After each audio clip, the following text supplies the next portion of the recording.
Man's first tool was the knife, and the knife became quickly a weapon of choice since the beginning of time. In fact, until the design of the firearm and the invention of the firearm, the knives have been the sidearm of the world's population. Well, there have been many advancements, metallurgy, design, things that have been incredible. But here lately, in the past 20 years or so, we've had something that's really been one of the most practical applications to knife design, and that's the hand-assisted pocket knife. I can open it with one hand very easily, and with practice I can get very good at it, very quick. And it comes in a lot of different knives, different sizes, styles. You know, I can carry something like this in places that I can't carry a sidearm, a firearm. I can just slip this in my pocket. Now, I've never had to use a pocket knife as a defensive weapon, even though it's really nice and handy to have. But I've used it as a tool for many years. Well, our U.S. Customs and Border Patrol are trying to overturn a ruling that allows us to carry something like this. They want to make it into, this is now considered a switchblade or an automatic. Now, this is a manually open knife. 40 million knife owners that own these type knives, estimated, are going to instantly be criminals if this ruling is overturned. Now, my question is what's the Border Patrol and the Customs Agency have to do with my rights to carry a knife?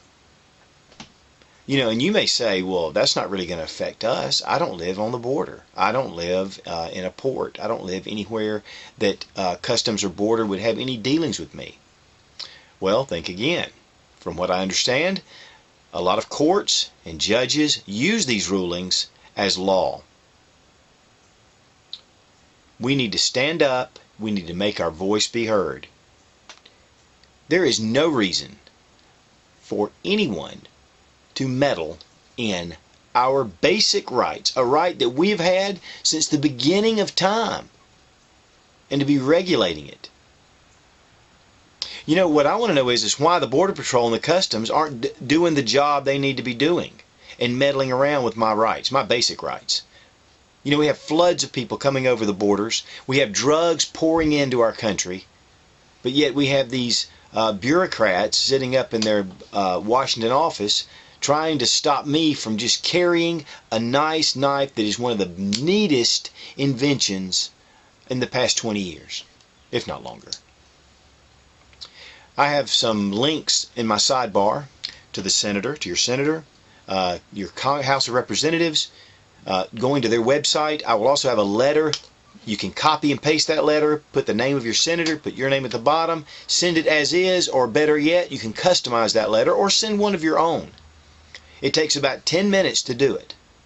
It doesn't take long to find out who your senator is. You need to have this information anyway.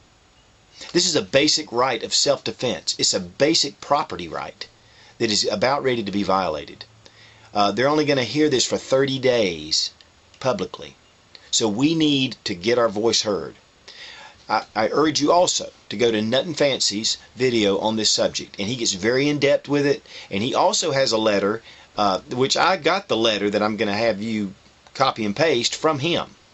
But he also has a letter to the Commissioner of the Border Patrol and his address and how to send that to him.